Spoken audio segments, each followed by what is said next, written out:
freedom. Respect divergent views. Kogi State Government constitutes advisory committee for prestigious honors award. Court disqualifies Donald Trump from 2024 US ballot. And in sports, NFF unveils 40-man provisional squad for AFCON 2024. This is the MLC TV Global News, reaching you live from the city of Ikeja, the confluent state of Nigeria. I am Joshua Adenoy. Thanks for joining us. Nigeria's President Bola Ahmed Tinubu has vowed that his administration will always uphold media freedom and respect opinions. The president made the pledge in a message to a meeting with the members of the Newspaper Proprietors Association of Nigeria, NPAN, in Abuja. President Tinubu, in a statement by presidential spokesman Ajuri Ngelale, assured NPAN members that he would carefully consider their request for a review of policies affecting the newspaper industry, acknowledging concerns about existing regulations hindering local access to newsprint. Also speaking at the meeting, the Minister of Information and National Orientation, Mohammed Idris, said the federal government is committed to fostering a vibrant and responsible media landscape in the country. NPAN President and Chairman of Media Trust, Kabiru Yusuf, pointed out some of the challenges the newspaper industry is facing in the country and asked for the intervention of the federal government to bring an end to such challenges. Kogi State Government has officially inaugurated an 8-member committee for the 2023 prestigious Honors Award in the state. Heading the committee is the retired Chief Judge of Kogi State, Justice H.A. Olusui, as chairman, while Barrister Okpanachi Mohammed Adama serves as the secretary. Other personalities include the Eje of Ankpa, His Royal Highness Abubakar Yakubu, Oba Ru of Kaba, His Royal Majesty Oba Solomon Dele Ogoni, the Uhi of Okenwe, His Royal Highness Dr. Ahmed Tijani Mohammed Anaje, Barrister Omeza Abdukarim Suleiman, Akowe Abimaje Amana, and Aliu Salau Omopariola. A statement by the Secretary to the State Government, Dr. Folashade Arike Ayoade, explained that Governor Yahya Bello emphasizes the importance of the committee's role and urged members to exhibit diligence and fairness throughout the process. The committee is to review, screen, and recommend deserving individuals for the prestigious honors, subject to approval by the State Governor, Yahya Adoza Bello. The committee is entrusted with a month-long mandate to diligently fulfill its responsibilities. The award is part of efforts at acknowledging and rewarding exemplary individuals who have distinguished themselves both within and outside the country as outstanding ambassadors of Kogi State. The initiative aligns with the recently enacted Kogi State Honors Award Law 2023. Kogi State Commissioner for Solid Minerals and Natural Resources, Engineer Abubakar Bashir Jego, has assured Kogites that the ministry was capable of generating the needed revenues that will lead to the growth and development of the state in 2024 and beyond. Engineer Bashir Jego gave the assurance at the 2024 budget defense on the floor of the Kogi State House of Assembly in Ikeja, the state capital.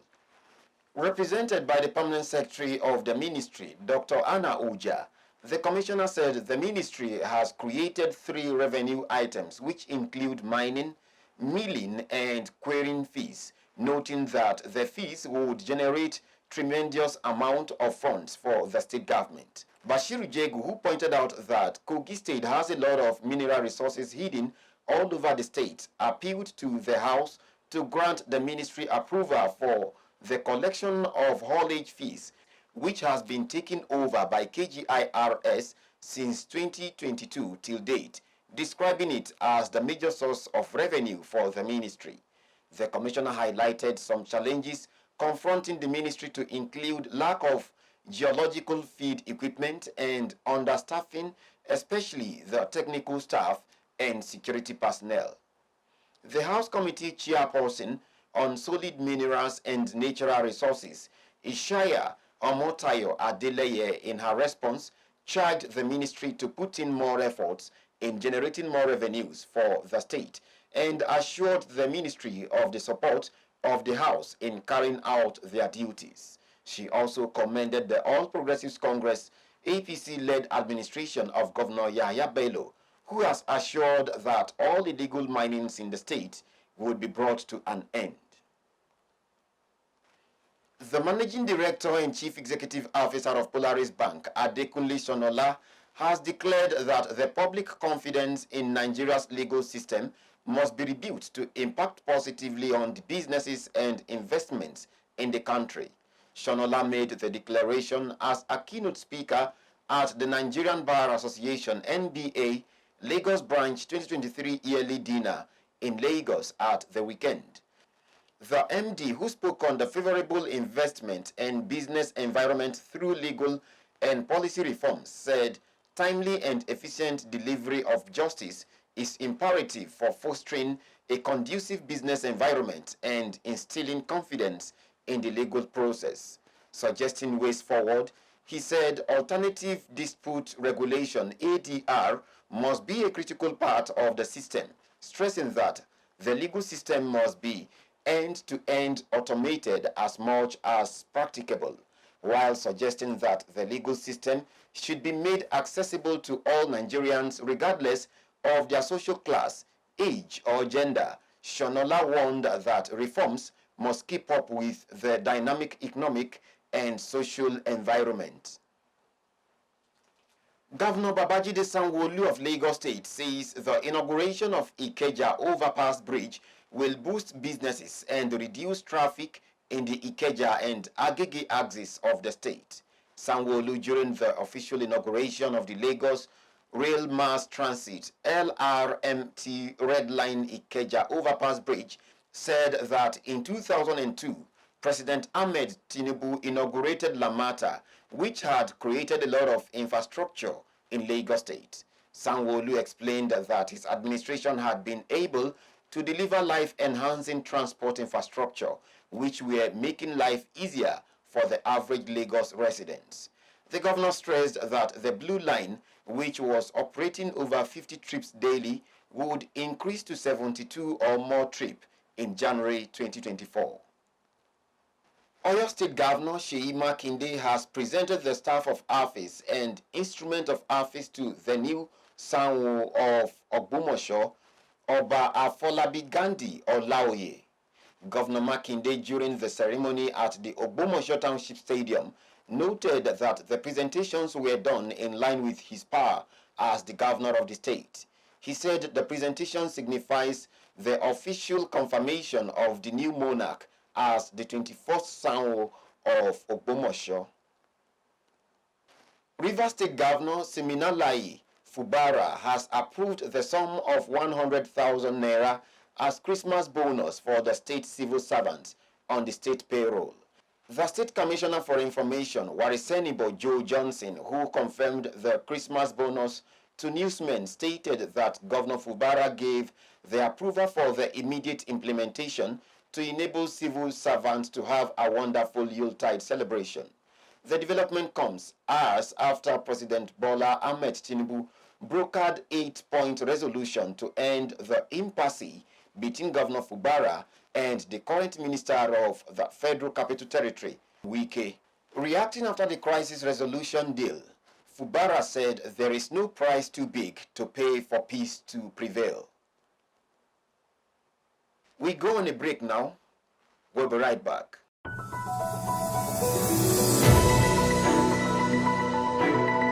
Malachi TV Online is here.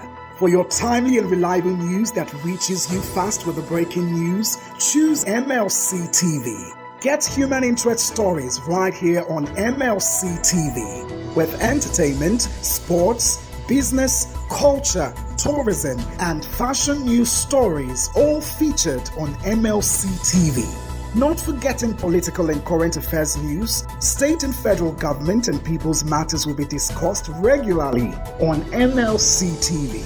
MLC TV, your one-stop online destination for unbiased, accurate news, entrepreneur ideas, and youth matters to the rest of the world. MLC TV, reaching everywhere, informing everyone.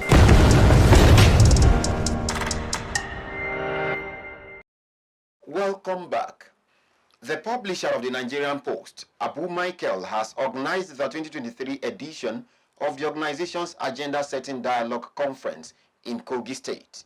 The conference took place at the Hall of the Nigerian Union of Journalists, NUJ, in Lokoja, the state capital. The host, Abu Michael, said the conference is to set an agenda for the incoming administration of the governor-elect in the state, Ahmed Usman Ododo, and to remind him of his manifestos before being elected as the governor. Our reporter, Richard Tuliemi, has the detail. Abu Michael analyzed the promises made by the Kogi State Governor-elect, Ahmed Usman Ododo, saying that there will be documentation of all agenda raised at the conference. And there is a tendency to forget the promises they had for the people. This one is for us to also create another platform to remind him that these are your promises, and then to also tell him that these are what we want. We will document all that the people have said here today into a paper, present it before His Excellency the incoming governor, and then constantly we'll keep reminding him of all of this agenda and his promises so that we can marry it together. The permanent secretary in the office of the deputy governor, Zainab David, and Mohammed Idris of the Kogi State Internal Revenue Services, KGIRS, enjoined the people to cooperate with the incoming government in Kogi State as well as pay their taxes. The women should come together and throw their support on the incoming government to enable them attract government support for the physical, infrastructural, and economical development. Women are movers and shakers of any community that has progress. However, we should understand that as a citizen, it is compulsory tax. That financial mega charge must be there for you to pay as a tax. But on the whole, this award given to KGRS is dedicated to His Excellency Alhaji Yahya Bello. Why? Because of the wonderful thing he has done for KGRS. You understand? Otherwise, whatever any success you see KGRS is a mirage. It would have been a mirage except His Excellency, what he has done and what is he doing up to today. An awardee at the event, Engineer Suleiman Oere, and the Senior Special Assistant to the Governor on Cultural Integration, Kemi Olaumi, who received a certificate of recognition for her efforts at promoting the culture of the people of Kogi State to the outside world, commended the publisher of the Nigeria Post for her efforts and promised to continue to contribute their quota to the development of the society. And I also want to appreciate the organizers of this event for this recognition. It is indeed a wake-up call to myself in particular and to many of us who are out there striving and doing little contribution to societal growth in a remarkable way. So I would want to urge all of us to continue what you are doing. I'm so elated for such recognition, and believe me, that will spur me to do more for my people, the entire good people of Kogi State. Others at the colorful event said such agenda-setting conference will go a long way at helping the citizens hold political office holder accountable and also enable them give more support to the government as partner in progress. A budget is a document outside the constitution. The budget is the most important document. And it is the yardstick, it is the direction, the radar that tells us where the government is going. From looking at the budget, you can guess whether the government is going to be pro-people or anti-people. Owns a TV station, but without it's capital intensive, and for it to go on, you need big money. And who, except you have partners that are willing to grow it. And if government can create a loan for people like this so that they will, in a speculated period, you'll be able to pay back, I'm sure it will help many of us who have this kind of ideas to spring up. I am Richard Peluyemi, reporting for MLC TV. On politics, the People's Democratic Party (PDP) and an elder statesman, Chief Edwin Clark, has faulted President Bola Tinubu's peace deal between the Rivers State Governor, Siminalayi Fubara, and the Minister of the Federal Capital Territory (FCT), Nyesom Wike. President Tinubu brokered a truce between the FCT minister and his political godson at a meeting in Abuja to resolve ongoing crisis in Rivers State. The convener of the Pan-Niger Delta Forum, Chief Edwin Clark, at a press briefing in Abuja, faulted the meeting convened by the president to address tension between Fubara and Wike, describing it as appalling and unacceptable to the people. The elder statesman also alleged that Fubara had been ambushed and intimidated into signing the agreement, pointing out that Tinubu's intervention was a desecration of the constitution. Meanwhile, the All Progressives Congress (APC), while reacting to PDP's statement, said the opposition party lacked shame for faulting the peace deal. On crime, an inspector in the Rivers State Police Command has committed suicide after he reportedly shot his colleague. Monday, Baramana dead. The police operative, identified as Inspector Nelson Abwante, reportedly shot his colleague at Nyogo Lueku in Kana local government area of the state. Both of them, who are attached to the Taba division of the command, had gone to arrest the suspect in a community following a complaint by the suspect's mother. Trouble, however, started when the suspect, Akere Apubari, resisted the attempt to arrest him as the police inspector Abuante accidentally shot Inspector Baramana in the process. Baramana sustained injuries and was immediately rushed to the hospital, but the matter worsened when the vehicle conveying them ran out of petrol, leading to Baramana's death. After realizing this, Abuante reportedly turned the gun on himself and committed suicide. In the wake of the incident, the police spokesperson in Rivers State, Grace Iringe Koko, said both bodies have been deposited at the mortuary while investigations are ongoing. On the foreign scene, former President of the United States of America, Donald Trump, has been disqualified from serving as U.S. President and also stopped from appearing on the primary ballot in Colorado.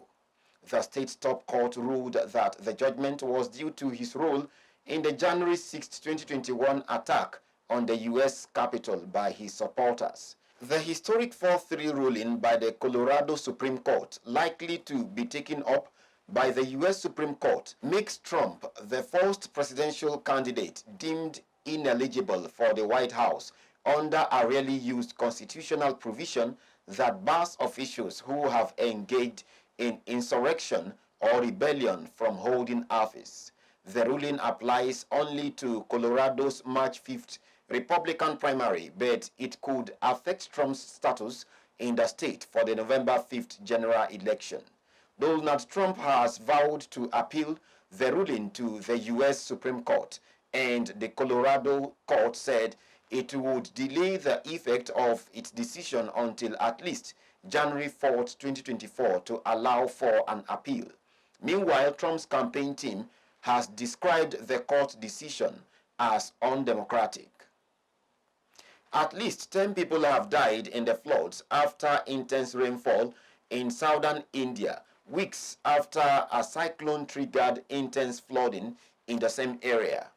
Report says hundreds are stranded in the state of Tamil Nadu as water submerged roads, with the Air Force dropping 10 tons of emergency supplies to those stranded, with the entire neighborhoods underwater as rescue teams use his boat.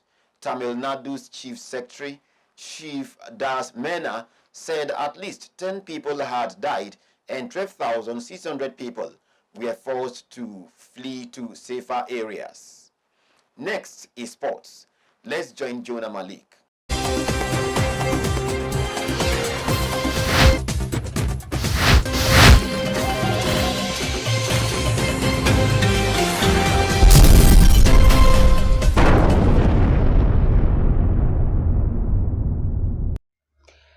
Hello there, and glad to have you on Sport Updates on MLC TV Global News. I am Jonah Malik. Thanks for joining me.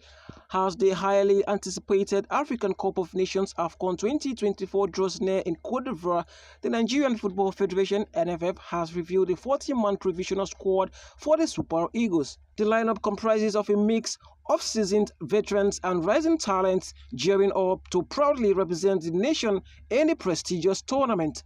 The squad breakdown includes 6 goalkeepers, 13 defenders, 8 midfielders, and 13 forwards, showcasing the NFF meticulous selection process. Among the noteworthy inclusion are the returns of goalkeeper Francis Uzoho, Adebayo Adeleye, and Stanley Nwambali. Defenders William Trust Ekong and Kelvin Akpoguma make a significant comeback, fortifying the squad defensive prowess. In the midfield department, a robust lineup features stalwarts such as Alex Uwobi and Wilfred Ndidi, as the attacking unit boasts renowned names like Victor Osimhen, Emmanuel Dennis, and Kelechi Iheanacho, promising an exciting offensive strategy among others. Still on sport and moving straight to Europe, Brazil forward Neymar Jr. will not make the squad for the 2024 Copa América in the United States. This was confirmed by the national team Dr. Rodrigo Lasma as the star player suffers a serious knee injury in October. The 31-year-old tore his anterior cruciate ligament and meniscus during Brazil's World Cup qualifying defeat to Uruguay and underwent surgery 2 weeks later. The Copa América will begin on June 20th and run through the final on July 14th, 2024. And that's all on Sport Updates. I am Jonah Malik reporting. Back to Akasta for more stories.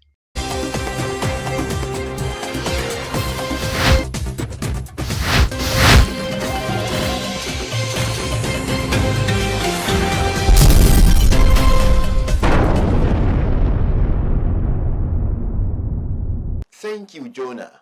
For the latest entertainment news, let's join Joy Dada.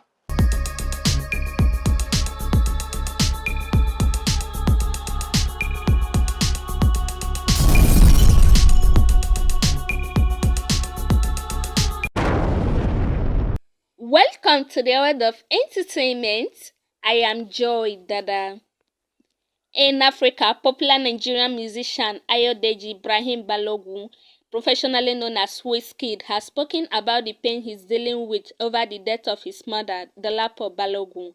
Report that the singer lost his mother in August 2023 during a tour for his album More Love, Less Ego in Europe. Taking to social media to express his feelings since the departure of his mother, Wizkid stated that life has been meaningless without her.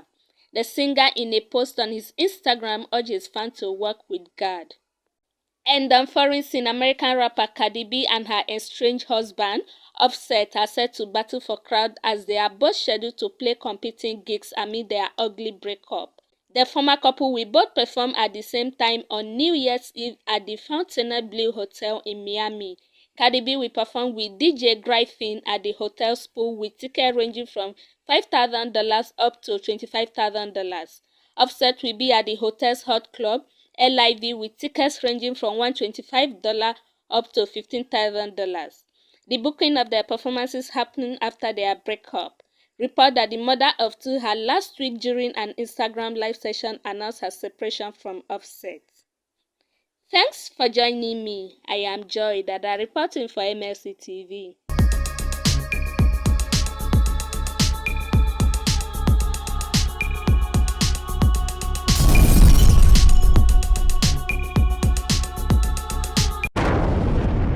Thanks for the update, Joy. And that is the size of our package for today. Do support us by subscribing to our YouTube channel, Malachite TV. Like and follow our Facebook page, MLC TV, MLC TV 2, MLC TV Yoruba, and Ebiravabe MLC TV. Instagram, MLC TV 2021, X handle Malachite TV, and TikTok, Malachite_TV. For your event coverage, appearance on any of our programs, contributions, comments, advert placement, or sponsorship, please call any of the numbers displayed on your screen. Join Malachite TV online on weekends to watch our various programs. Saturday 7 p.m. Political Arena, Sunday 6 p.m. Women's World, and Monday 9 a.m. The Opinion. It's Malachite TV, reaching everywhere, informing everyone. Please, continue to be a brother's keeper to build a happier and better society together. I am Joshua Abdinoi. Thanks for watching.